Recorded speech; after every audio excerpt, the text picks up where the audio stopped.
So more examples of more similar examples of using derived and base class and pointers should be recognized here as, for instance, when we construct this derived class.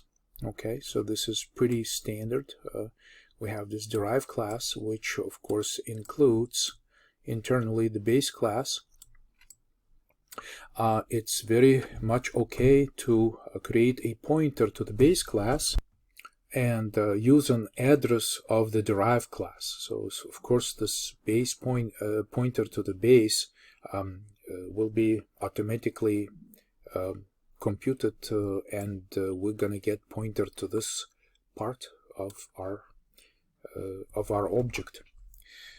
Now of course we can pass this pointer to a function that expects the pointer to the base.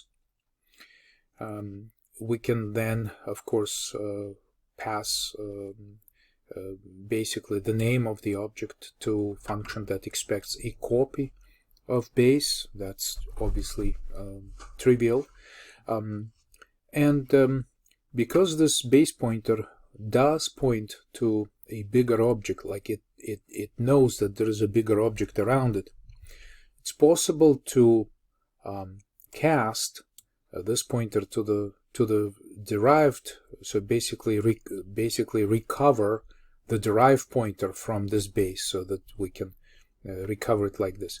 However, it's not advised, and we will see examples of C++ ways to cast pointers in our future presentations. But for now, I just want to tell you that this thing could be done, but there are better ways to do it, and usually doing something like this indicates a design flaw, something that you have to force compiler to do to prevent it from naturally generating the code.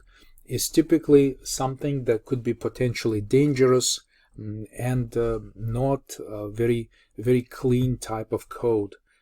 It's just forcing compiler to violate some rules and accept your own decisions. So in a streamlined code, this should not be something that you need. In other words, you need to be able to use your variables according to their types. So it's just something to realize here. How do we use inheritance? So we can extend the functionality of the base class with new members. Okay, so the idea is that we have some base class, and now we want to use the derived class, right? So we use the inheritance relationship, and now we design new class. So in this new class that we derive, so this is our base class, and this is our derived class, like this. So in the derived class, we can add new data members. Okay, so this is possible.